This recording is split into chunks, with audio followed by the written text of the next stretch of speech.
to remember that when we come out of the meditation, we're not trying to compartmentalize that, I'll feel the peace and the energy when I'm in the meditation, because this energy is always here. It's just that we're so distracted and lost in our thoughts, chasing and resisting. We don't feel it, right? And in fact, we because we're so identified with our thoughts, the ego, the separate self, we actually change our energy. And in that way, the energy is always here, but we don't experience it because there's this tightening and this, or more anxious energy that's coming up to the surface. And so this practice is not about getting anywhere. It's about removing all of the obstacles that are in the way to experiencing what is always here. So yeah, it's good to remember this as we come out of the meditation. Yes, there's there might be a little bit of a shift because we're coming more into reading the comments or listening to the words a little bit differently with your eyes open, perhaps. But, there's kind of a practice with this. I mean, this is what our mindfulness practice is to recognize as we're coming back out into the world, right? And we do need to navigate the world, and decisions need to be made, or decisioning happening, places to go, things that are going to happen. Just to notice the mind kind of when it's getting a little too far ahead and keep bringing it back. It's bringing the mind back into the body. That's where the energy is. That's where the pleasant energy, the good energy is that we want to feel. That when we ask in the meditation, what is it that you want more than anything else in the world for yourself? That's the energy. We want the energy that's here and now, but we spend so much of our lives chasing around, chasing our tails, literally chasing our tails, looking for some experience outside of us to bring us into this energy for a fleeting moment. And most of the time, 99% of why it feels good when we get somewhere that we want to get to, or we imagine we need some object outside of us, 99% of it, probably 99.999% of it, is simply because the chasing mind has subsided for a few moments. We got there. We got the object. And so with the chasing mind gone, we feel, I'm okay. We imagine it's the object that brought me this feeling. It was the dropping out of that mind, the chasing mind. Not that there's not pleasant things in life, right? We do want to experience the nice things in life. We're not denying ourselves pleasures. But even in that, even in experiencing the pleasures of life, to understand, there's a little bit of a, excitement that comes with it. But allowing that little bit of extra excitement to come and go, that we can still find that sense of ease and peace in there if we're not grasping at it, if we're not chasing it. To see your other comment here, Crystal.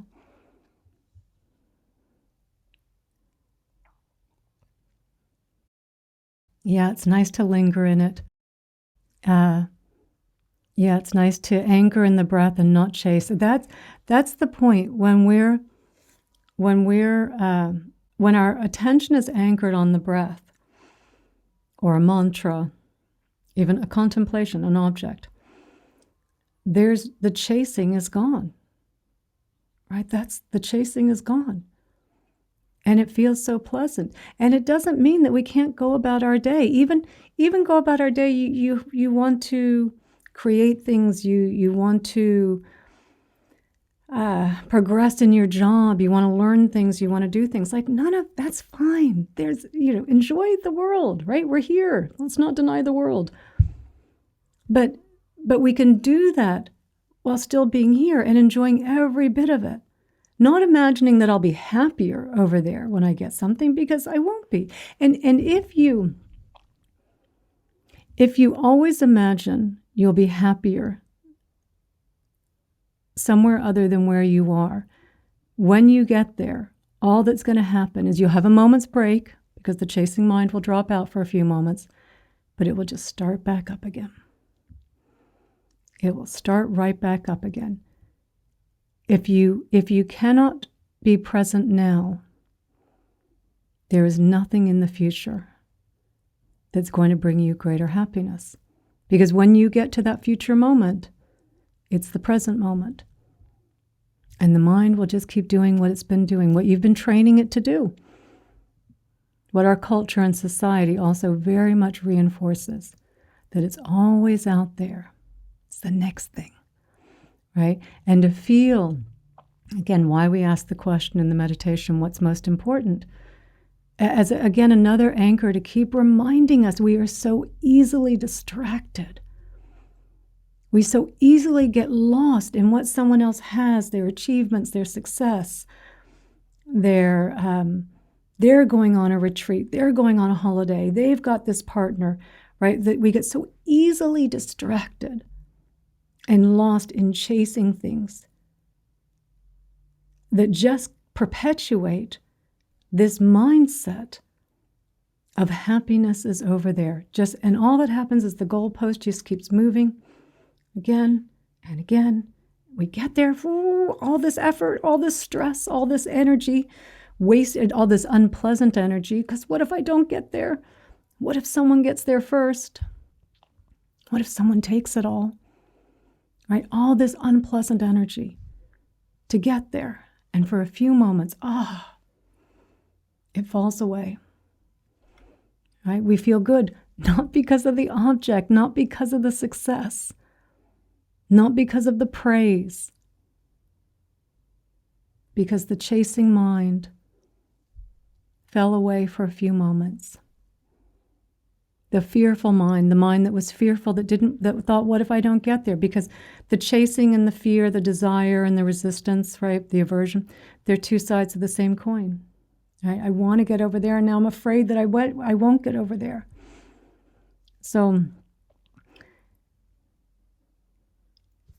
the energy, the vibration that we want to feel, the connection, the belonging, the sense of worthiness, of being whole, of feeling complete, it is not in anything outside of us.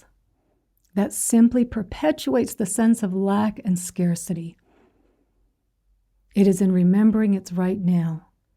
And even as we're going about our day, right, and we're pursuing goals and we're doing things, it's okay to do things, right? But to not imagine that my happiness is over there, it's right here. It's here in this moment. My sense of connection, my sense of belonging, my sense of wholeness, it's only ever right here, this moment. And that's what we're doing in mindfulness, is to recognize that tightening and all the mind's over there and just bring it back. Just bring it back. No beating ourselves up, right? As we talked about in our Sangha on Insight Timer a couple weeks back, right? Begin again. Just begin again. No judgment. No beating ourselves up because we had a little comparing thought or a jealous thought or worrying thought. Not, right? We have this idea that somehow if I beat myself up about it, then I'll stop doing it. No, you just go from one sense of separateness to another sense of separateness, now beating myself up for it. So it's begin again. Every time, begin again. Let go. New moment. Begin again. You're here. And then we learn to trust this moment over time, the present moment, because we do not trust the present moment. Right? That's why we keep going back up into our thoughts. No, I've got to hold everything together. I've got to make sure everyone likes me.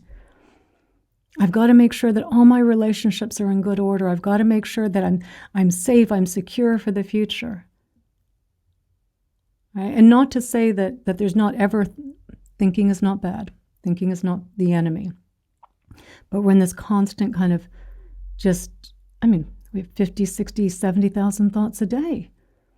Just the same, just rehashing again this feeling of scarcity and lack, and I'm incomplete and I'm not worthy. Only to kind of get to that moment, oh, no, I feel like everything's good. All my ducks are in a row. For a few moments, we feel safe. Oh, phew, they finally texted me back. Oh, they don't hate me. Oh, I can breathe again. And we feel good for a few moments, and then the mind just goes, oh, but what else? Oh, no, what about it? What happened? What if this happens? And we get lost again, and we just keep getting lost and lost and lost.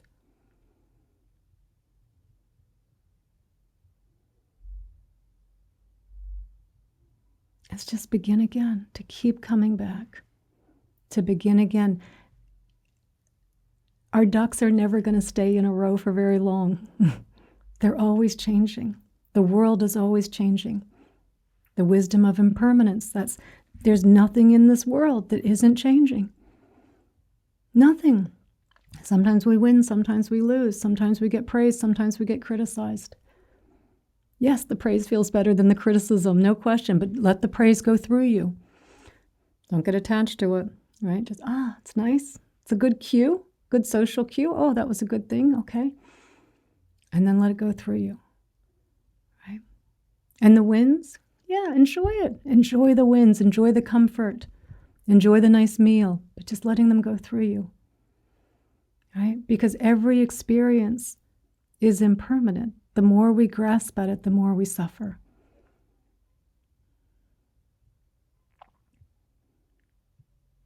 There's just this moment. There's nothing on the other side of this moment. There's just this moment. Let's see Rosa's question here. Oh, that's great to hear that Rosa, your first meditation with a coworker from Sri Lanka, he took your phone and he put an insight timer on it for you. I love that. What a fortunate moment for you, Rosa. What an important moment in your life, that coworker.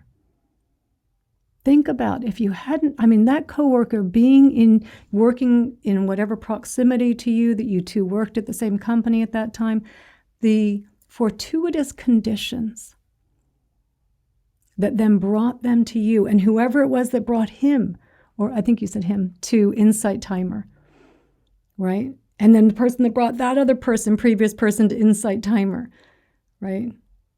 Right? Or you say from Sri Lanka, so a Buddhist country, very much a Theravada and Buddhist country, right? What if that coworker wasn't from Sri Lanka, from a different country? How amazing. What a gift that he gave you. And that you started meditating because your paths crossed. And we all have a story like that of how we began meditating. We saw a flyer. Maybe our doctor recommended it to us, or we heard a friend of ours started meditating and we're like, wow, you seem really calm and relaxed. What are you doing? And you start looking and you find something, right? We all have this story, this moment that was such a pivotal moment in bringing us on the spiritual path. And to have gratitude for that. To have gratitude.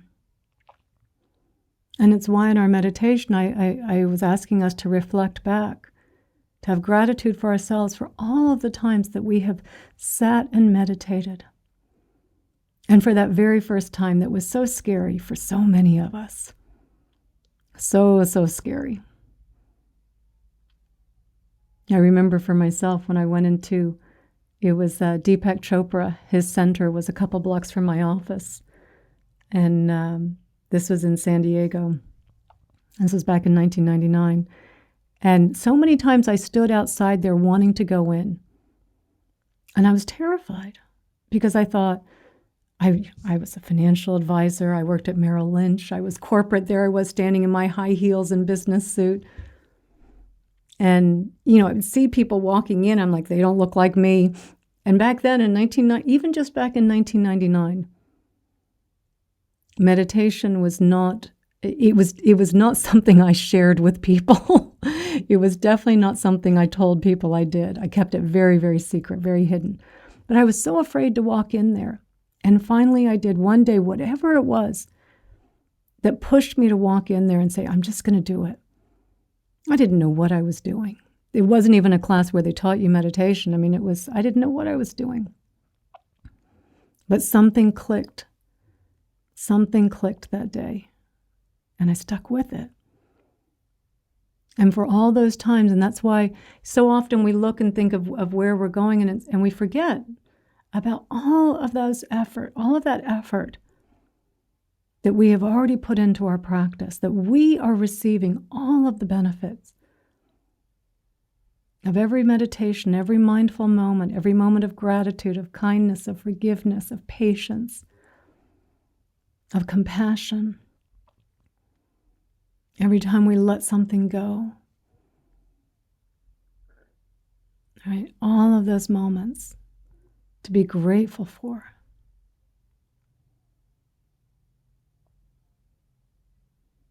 It's brought us to this moment. And these are the good conditions that bring us to this moment to keep us in this moment.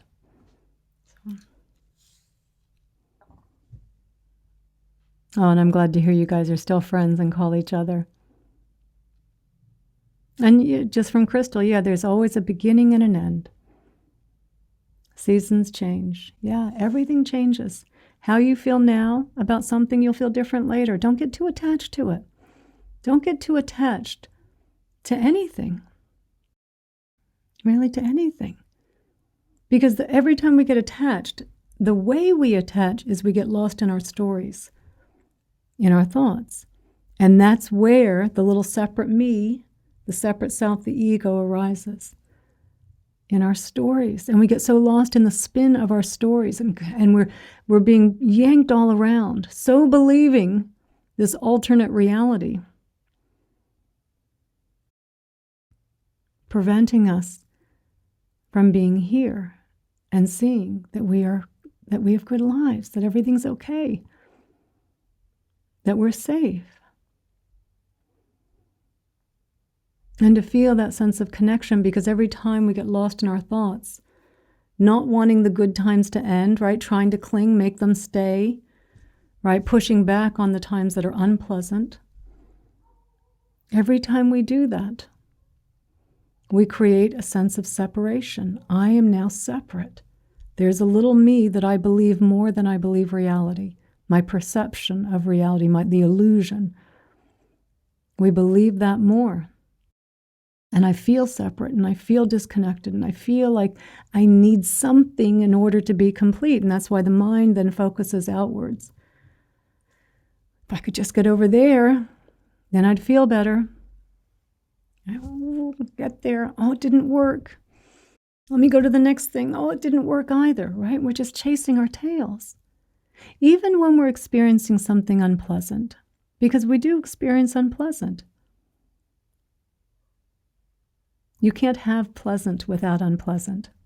You can't have one without the other. You can't have up without down, hot without cold, praise without criticism, gain without loss.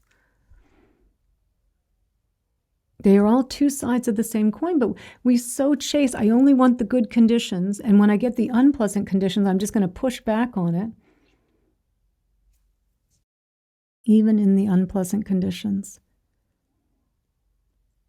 If you don't push back on it and you just accept, okay, this is what's going on right now. It doesn't mean if you're on a plane and it's really uncomfortable and maybe your legs are cramping up.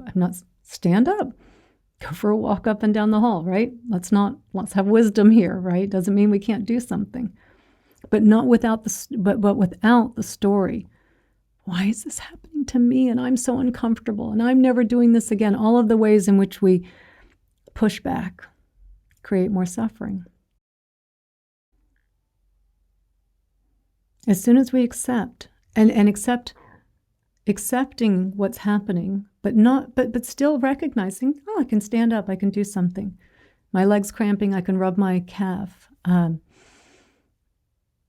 It doesn't mean we can't do something. But still with that mindset of, okay, I can do something, but I can also still be accepting of the situation at the same time, not mentally pushing back on it. Because everyone experiences unpleasant. Everybody experiences unpleasant. The Dalai Lama experiences unpleasant. The Pope experiences unpleasant. Everyone experiences it. But it doesn't last. That's the thing. It doesn't last. And for most of us, our unpleasant is really just neutral conditions. And most of our life is kind of neutral condition, right? We have pleasant conditions, unpleasant conditions, neutral. The neutral mundane, just going about our day. Showering, doing our hair, doing the dishes, feeding the dogs, like all those just mundane moments throughout the day. Running errands, preparing dinner, going to the grocery store. That's most of our experience. I mean, we have the highlights, the exciting moments. Yeah, they'll still be there. But we also have the moments where we are experiencing physical pain, our body's sick, we're losing someone that we love, right? We're in a little bit of a stressful situation. You're about to miss your plane. You got to run. Okay, right? But it's this understanding that this is part of life too. That in fact, it's out of those moments, right? That then when it changes and you go, oh, this feels good too. Yay, I got to get up off the plane now. Yay, this is exciting. But not all the suffering building up to it. Just, okay, this is unpleasant. It's not going to last. It's not going to last. And out of all those mundane moments, out of all those, can you guys hear the horn honking? I'm just going to see if there's, nope, no one's there. Sorry. I don't know if you can hear the horn honking out there. Out of all the mundane moments, that is most of our life, probably 60% of our life, just mundane moments. It's the extraordinary comes out of the ordinary, right? Just wait. It's going to change. Just wait. It's going to change. It always does. It always changes. And that's the beauty of our lives, that when we're present and not chasing and not trying to force or control or believe that there's something better over there, right? We can bear what's happening in this moment when it is unpleasant, which is usually not that much for us. And when it changes, there is really someone honking there. Hang on. Oh, it's the gas guy. I don't know why. Sorry, this happens in Mexico. Sometimes the natural gas guy is here.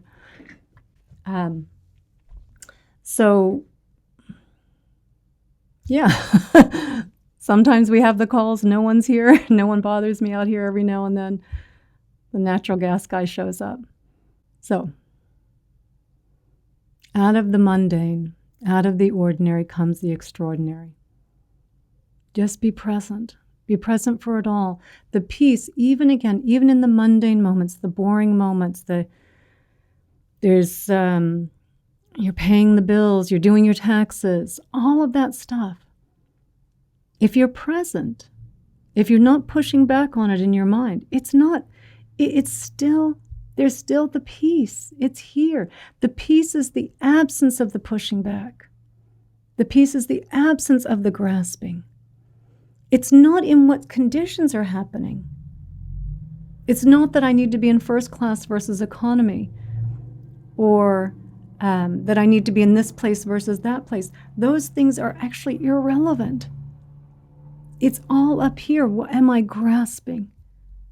Am I pushing back? Am I reaching forward? Or am I here? And again, and I always like to balance this out, because I think people take this to the extreme and then they say, well, that just means you're not going to do anything and you're going to be a big blob. No, doesn't mean that at all. You're present for your life. That's what it means. The creativity that comes, the wiser choicing that's happening out of that. From being here and feeling the peace that is always here. It's always here. It's not outside of us. It's here.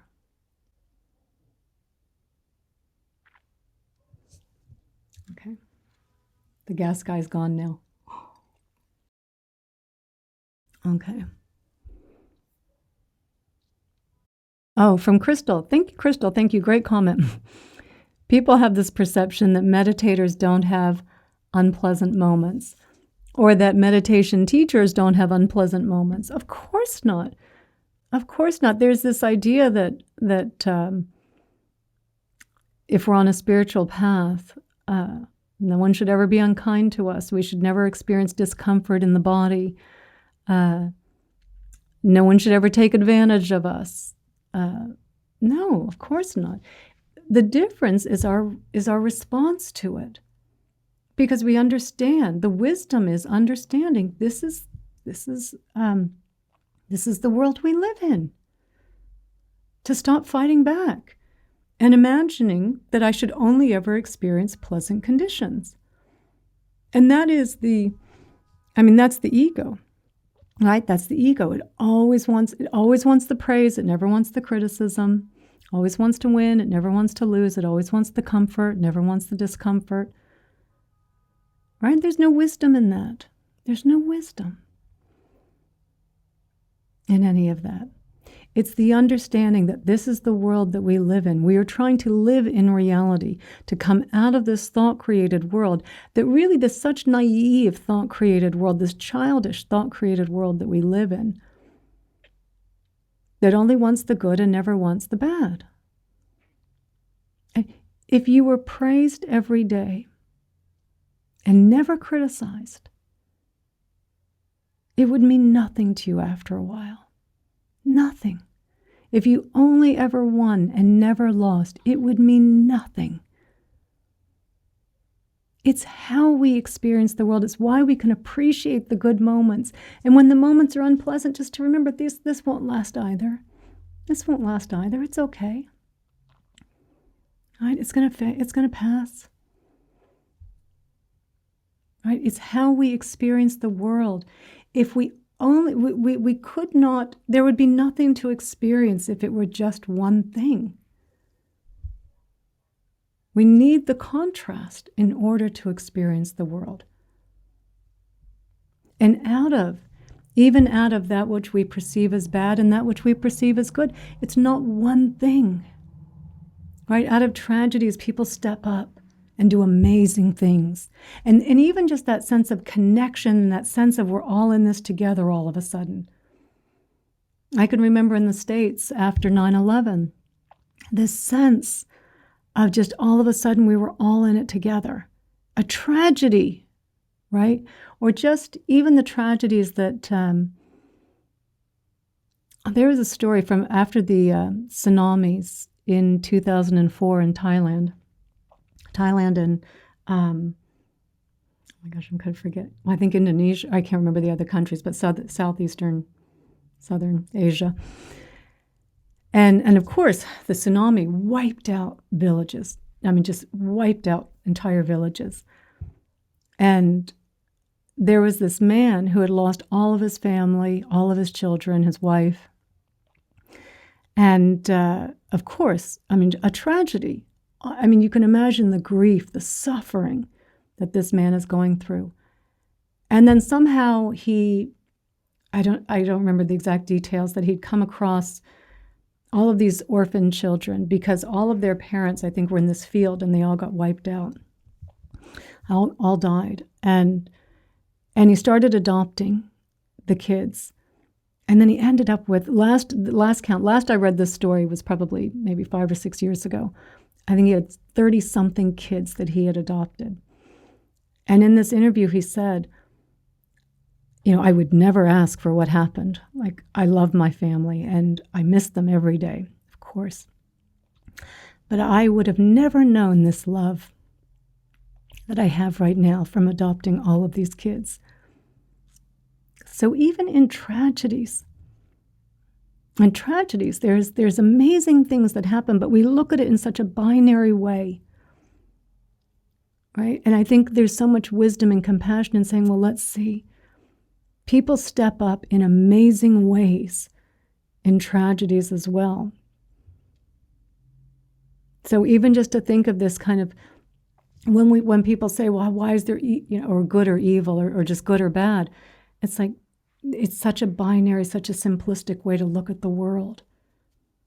You would never ask for these bad things to happen, of course.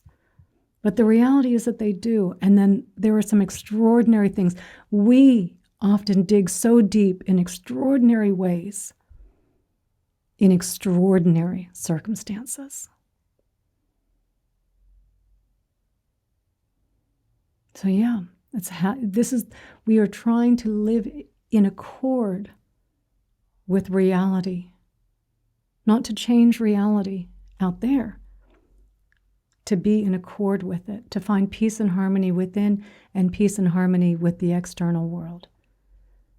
That even in the tragedies, to say, but let's keep looking, what else is happening here? It's not one thing. And it's always changing. This is a ride. You are the ride.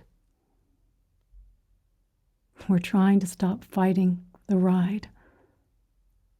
Enjoy it all. Experience it all. Be here, be present, because that's where these extraordinary moments come from, when we really do. We step up in ways that we could have never imagined. So don't hesitate as well. So many times we hesitate where we see someone, the person, at the subway station, that someone falls on the train tracks and someone jumps in and gets them. Right? There's always the story. Someone jumps in and pulls them out, and they're interviewed afterwards. What were you thinking?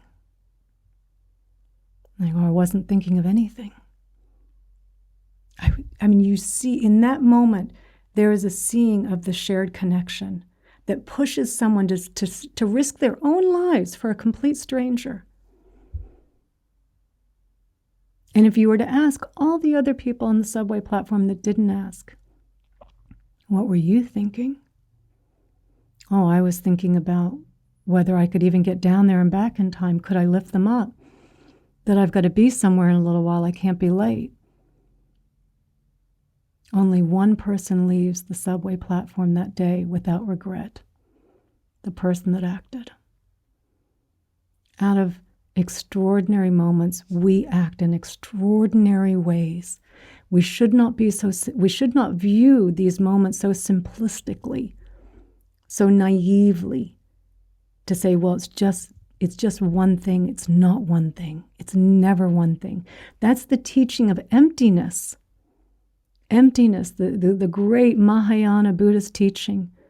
Emptiness does not mean voidness, does not mean nothingness. It means not one thing. Not one thing. I mean, just to look at one, Thich Nhat Hanh uses the example of the flower. When you look at the flower, there's the sun, there's the rain, there's the clouds, there's the worms, there's the bacteria, there's the cow manure, all of those things. That's the flower. And in our own lives, when we even look back on our own lives, when we look back at the times that were so challenging, so difficult, something got birthed out of there. Something was born out of there that maybe pushed us on a spiritual path, that had a friend, Rosa, your friend said, you're going through something.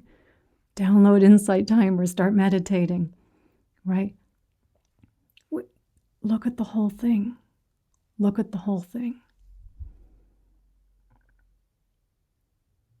If we look at the world in a binary way, we are missing so much. Of course, for all those people that are suffering, the people in the Middle East, in the Ukraine, and Africa, just so many places where people are suffering. Compassion. Practice compassion. Practice Tonglen, my favorite compassion practice, because we need to be able to move towards pain and suffering as well, because in our ability to look at someone's pain and suffering, to move closer to it, and in Tonglen meditation, not just to move closer to it, but taking on the pain and suffering of others and transforming it. We are transforming ourselves.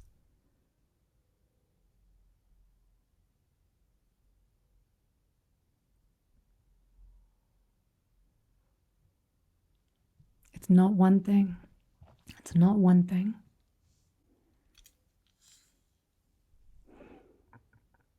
Okay, I'll just go to Leslie here. Sorry, I'm a little late getting back to you here, Leslie.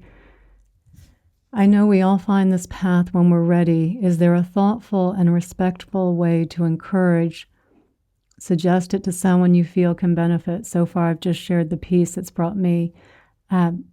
Really lovely question, the way you proposed that, Leslie, because a thoughtful and respectful way to encourage and suggest it. As Rosa said, like apparently your relationship with this coworker, like it was good and you received it, you were open to it, to receive the gift of meditation.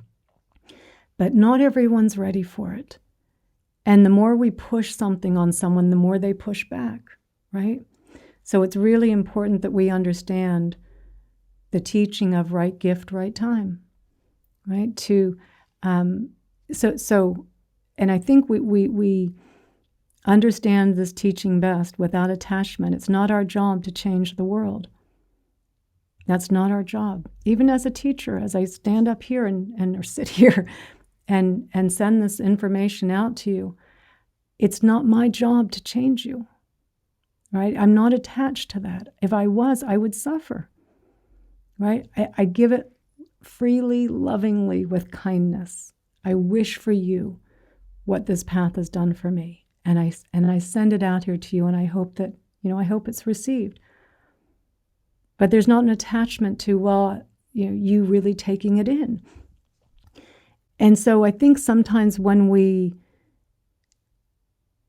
propose to someone to meditate, there's this attachment to, I want them to find peace. I need them to find peace. So many times, I can't tell you the number of times people will say, I really need to bring my partner to these classes. I really need my partner to start meditating. And it's not about needing someone to meditate.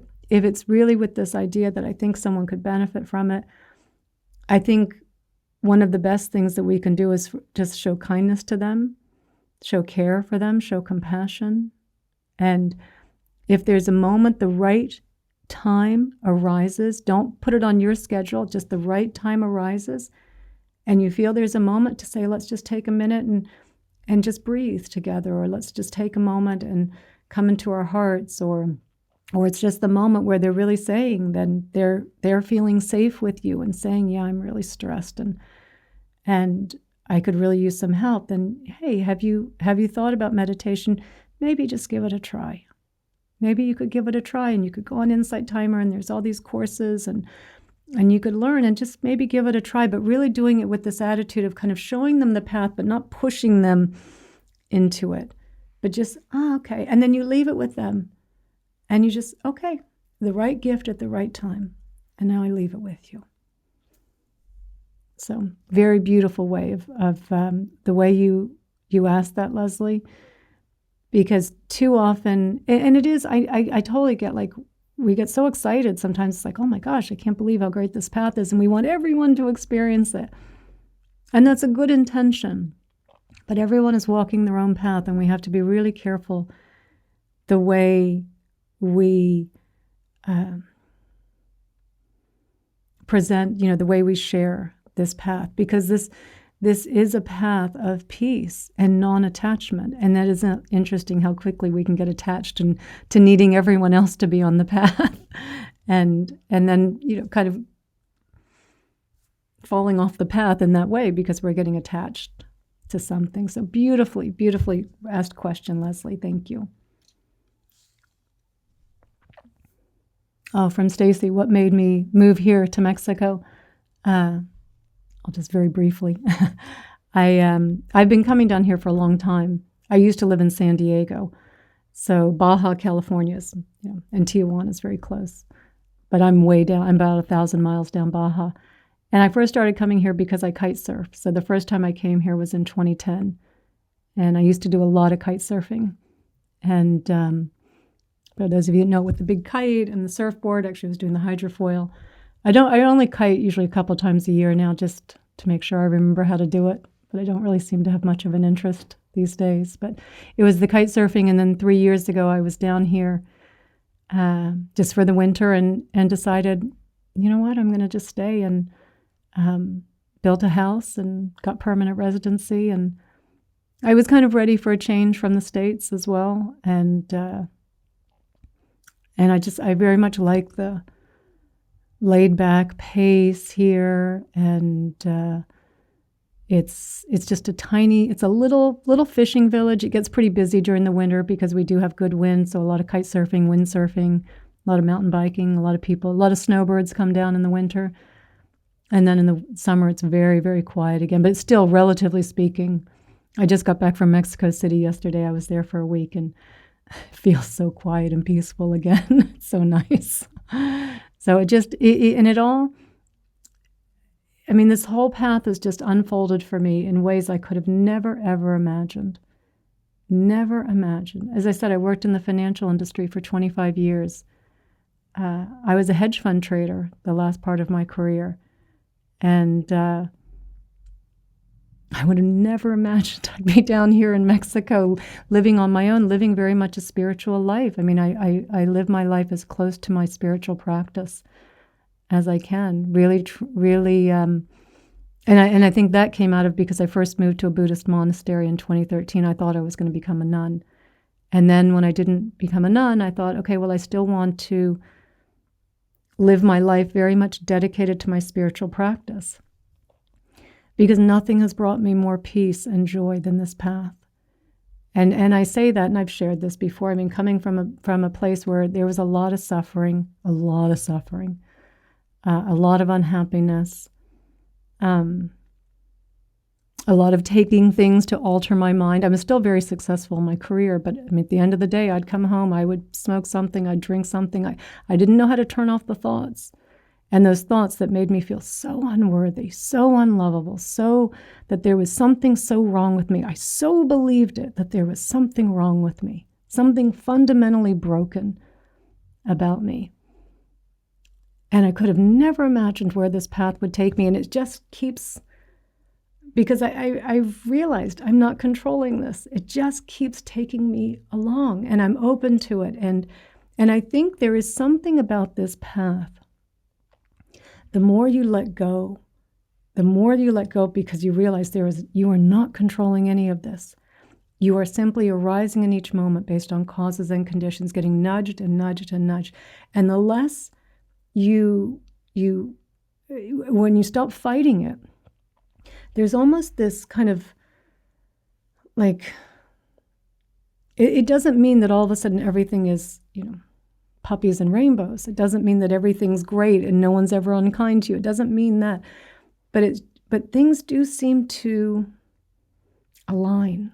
I don't know how else to say it. I mean, they just seem to, you seem to have enough for what you need in that moment. And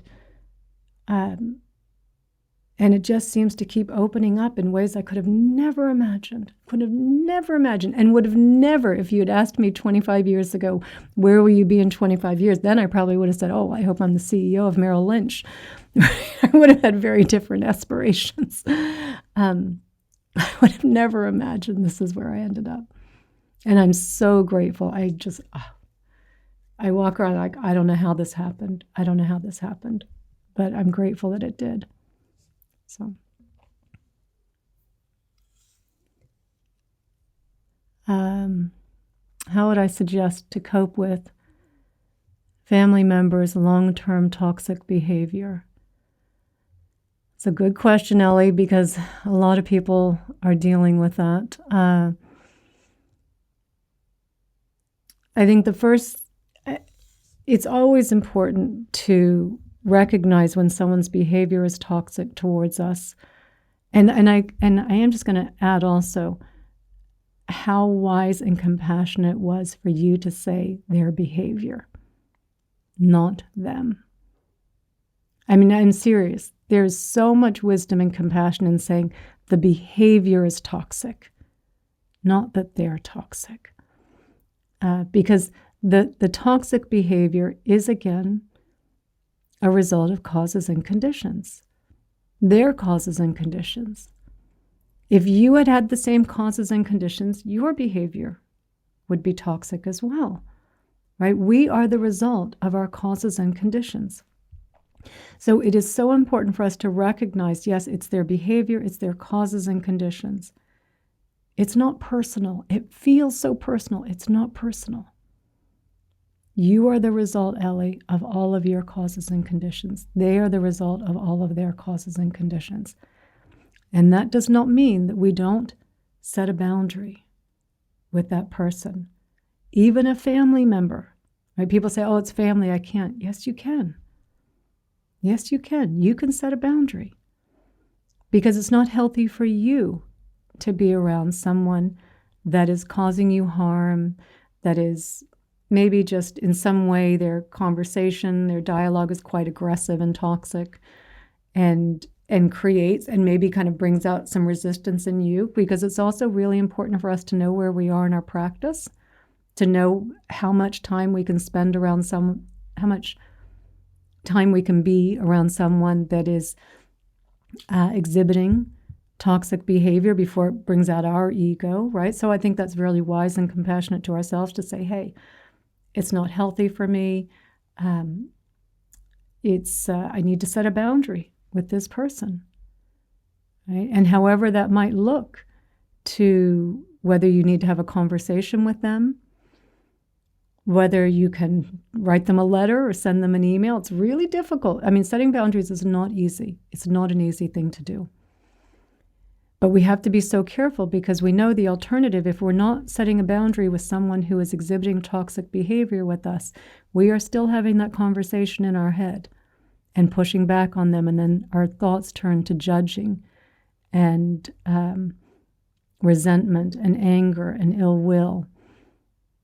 And all of the things that we do not want to be cultivating within ourselves, all of the ways in which we're closing down our heart. When we close down our hearts, there's no wisdom, there's no compassion. So it's so important for our health, our peace of mind, to set a boundary, to understand there's no wisdom in saying, well, I should just suck it up and let this person treat me poorly, because it would be too painful to have this conversation with him.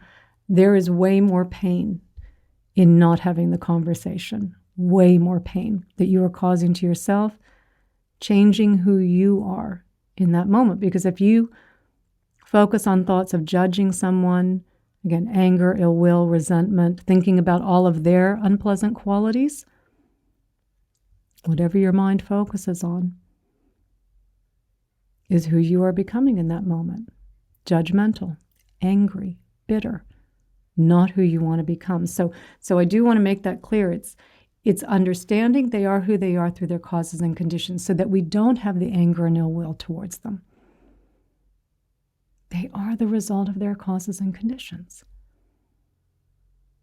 just as I am the result of my causes and conditions. No anger or ill will towards someone, but the wisdom and the compassion to know it's not healthy to be around this person. I need to set a boundary. And often writing a letter, I think, can be a good way to do it, to say, I need a little bit of space. This behavior is creating a wedge between us. And it's not safe for me. It's not healthy for me to stay in this relationship. It's tough to do that. It's tough to do it, but you won't regret it. And then that person is also learning, oh, my behavior has consequences, because yes, it does. You are the result of your causes and conditions. You also are the heir to the consequences of every action that comes out of those causes and conditions. And that action, that consequence, could in fact nudge them to recognize, I need to change. Could, might not. Don't bank on that, and don't do it for that reason. They're walking their own path. If it's a situation where you can kind of slowly let it just stop, engaging much with them, responding very often. They text, hey, I'm busy. Hope you're well. If you can just kind of keep them a little bit, okay. You'll have to judge what's the best way to handle that. But absolutely, our practice does not mean we become doormats and that we allow people, we allow their behavior, their toxic behavior, to continue towards us. There's no wisdom in that. There's no compassion in that. So I hope that helps, Ellie.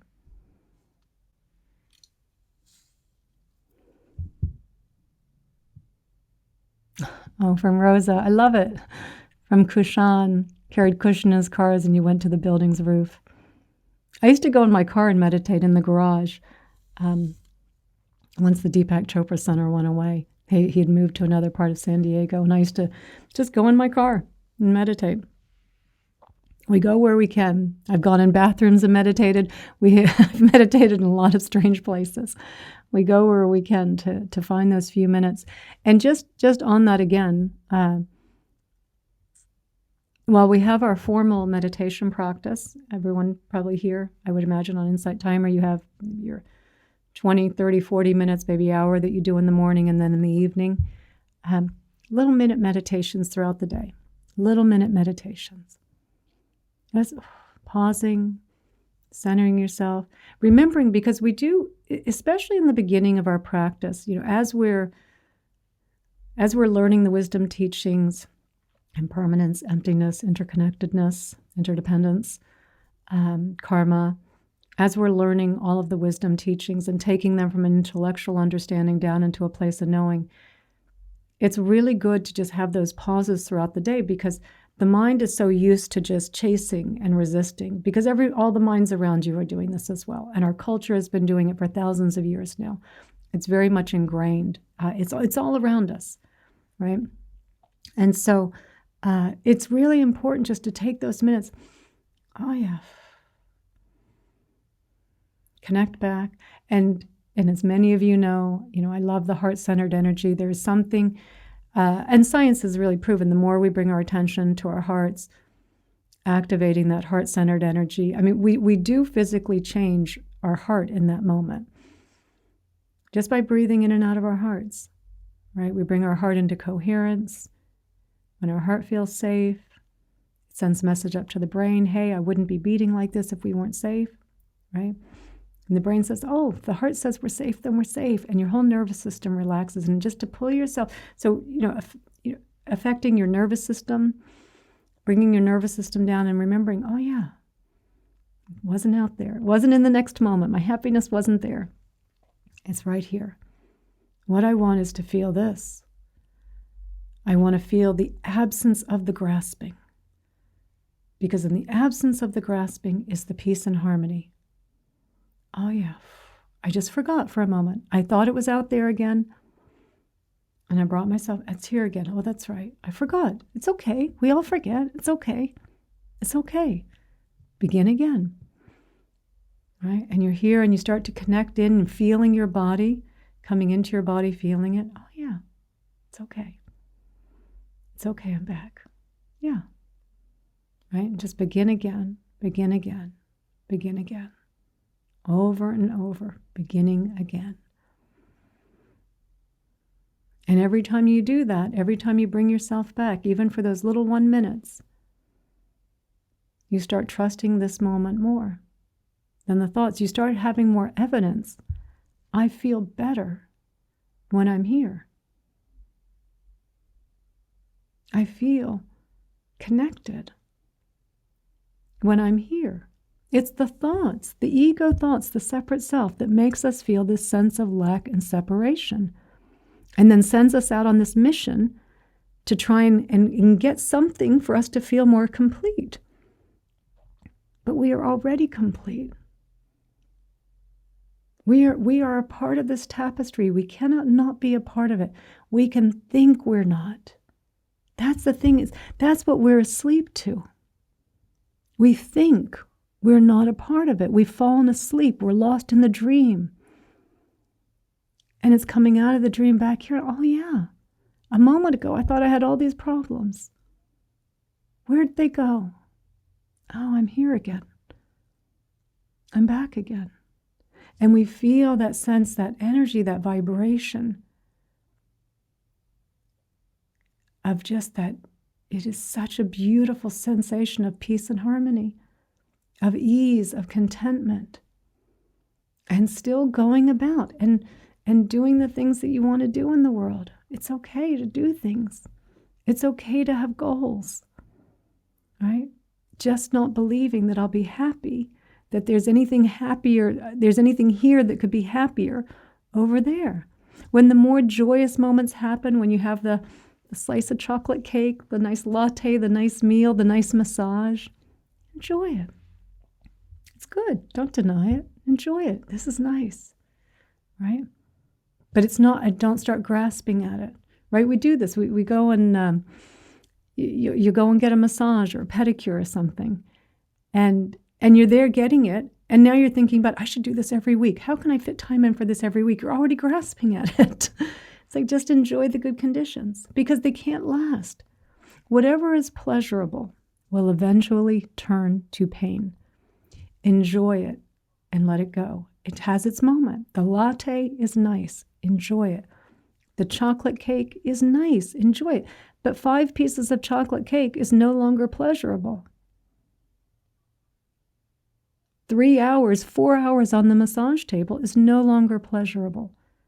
Whatever is pleasurable will eventually turn to pain. Whatever you are doing that is pleasurable will eventually turn to pain. We're not denying the experience of pleasure. It has its limitations. Just let it, this is nice. Yay, the ride's fun. Let it go through you. So that when it ends, there's not this, oh no, I got to get back there. It's just, that was pleasant. And now this is okay. And mostly, and I will reiterate this again, mostly we are going from kind of exciting, pleasant moments to a lot of just mundane, neutral moments. And that mundane, neutral moments, there's peace there. If we're not pushing back on it and we're not chasing. And then when we do experience the unpleasant, when we're sick, our body's experiencing discomfort, we're getting old. I mean, I know this at 58, I'll be 59 in a month. The body does not feel like it used to feel, right? There's definitely things I can't do that I used to do. And you feel it, or you're losing. Again, I've lost a lot of people that I love in the last few years. And those are the loss is real physical discomfort or feeling sick. Like, that's really happening. To be able to be with that too. To be able to be with the situation, you have a family member who is exhibiting toxic behavior, a colleague who's exhibiting toxic behavior, a friendship that's a little bit on the rocks, right? To be with that too, not with this need, I got to fix it right away. Just, I can bear this too. I can feel it in the body. Feeling what's happening now. What's not happening is the story you're telling yourself about it. It's not happening. What is happening is what you're feeling, and coming in and feeling and being with it. Because we can bear the feelings. It's the story that throws us over the edge. How am I going to handle this in the next moment? What if they say this? What if that happens? What if they respond in this way? All of that gets us lost in this spin. Separation, disconnection, lack, scarcity, fear, worry, anxiety, right? And so instead of getting lost in the story of it, we come in and we feel it.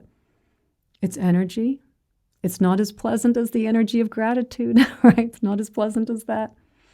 But it's just energy. It's a little more tense. There's a little more pressure.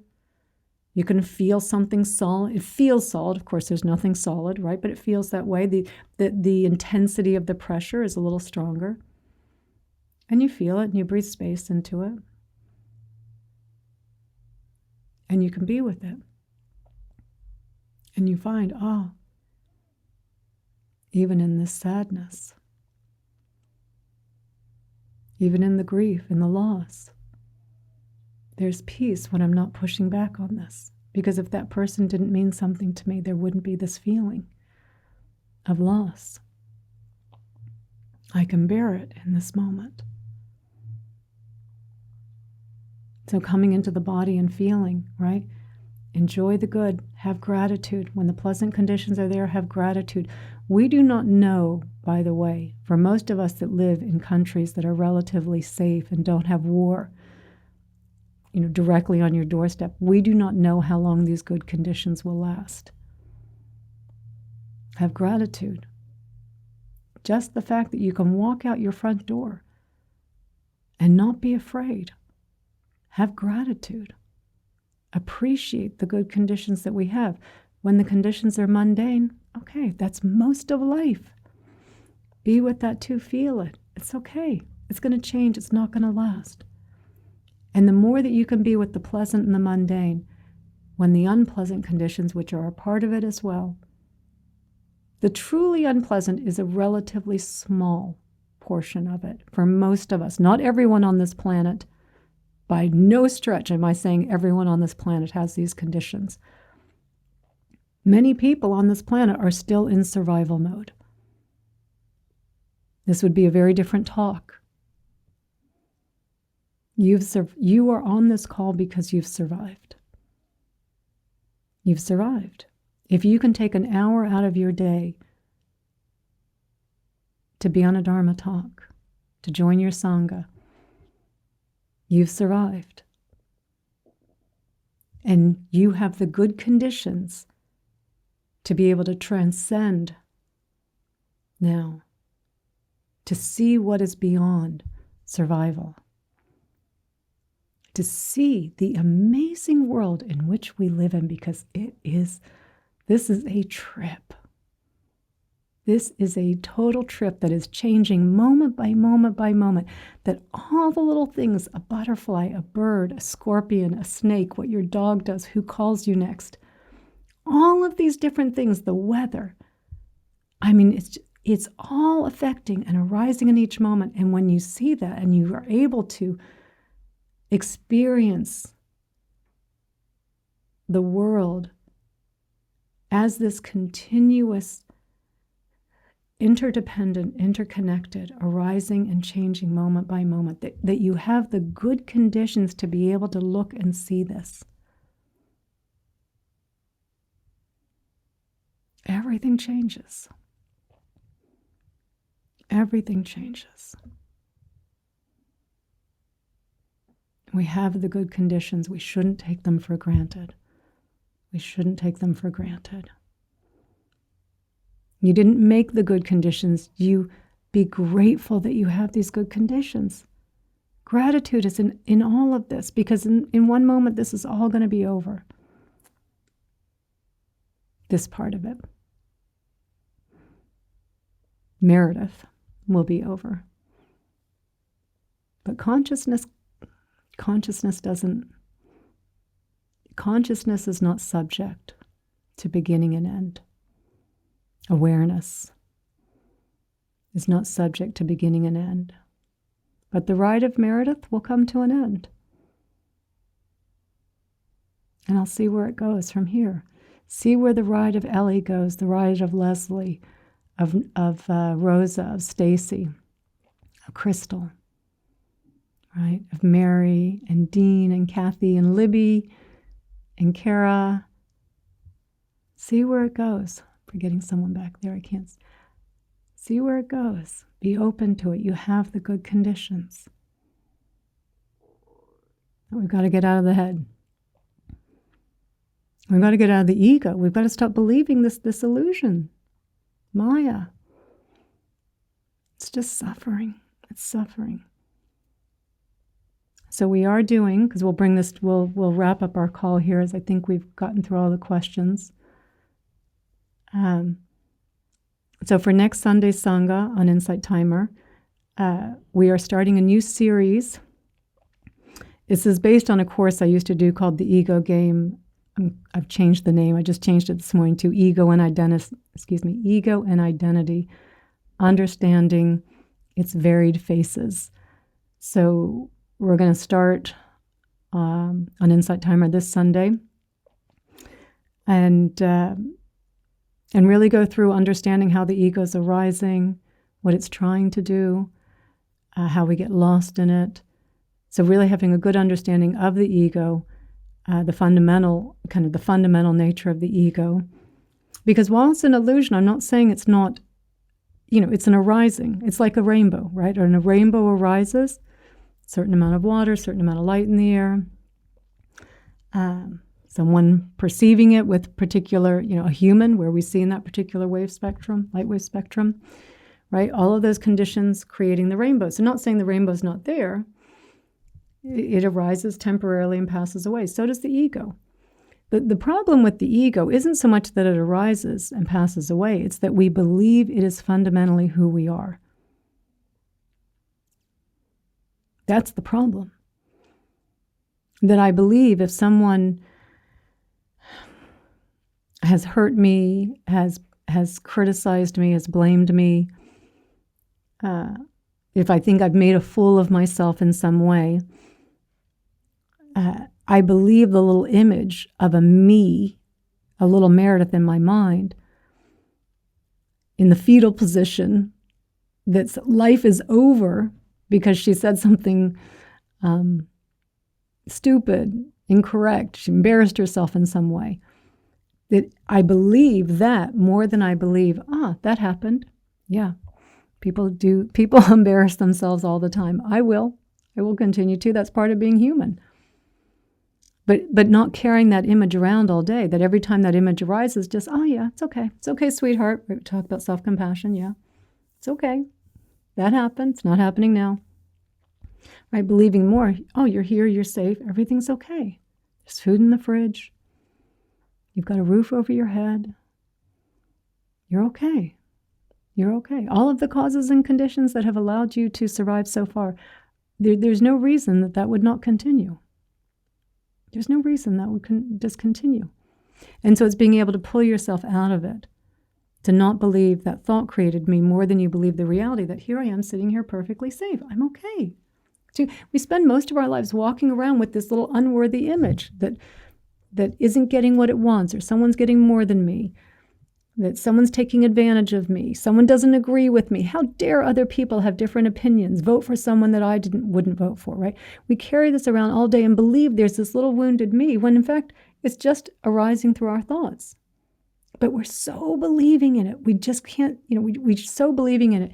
And our ego is just the master of disguises. We keep getting, it's like whack-a-mole. You kind of catch it. I've stopped comparing over here or judging over here. And then it pops up with a new disguise. And it's like, got me again. So in this course, and it'll probably be, I think we'll probably be 10 to 12 weeks that we'll be doing this. We're also going to go through some of the kind of key personalities of the ego, the most common ways in which the ego arises, so that you catch it when it's happening. So we're kind of saying, look at it. This is what it's doing. Don't get caught off guard by it.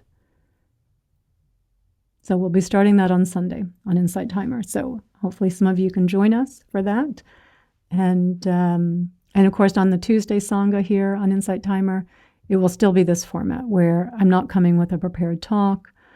We're going to meditate. We're going to see where the class goes. And all of you are contributing to it, making this conversation flow, and hopefully that we all benefit and awaken through this shared Sangha, because no one's doing this independently. We're all doing this it's all interdependent, interconnected. We're all helping each other.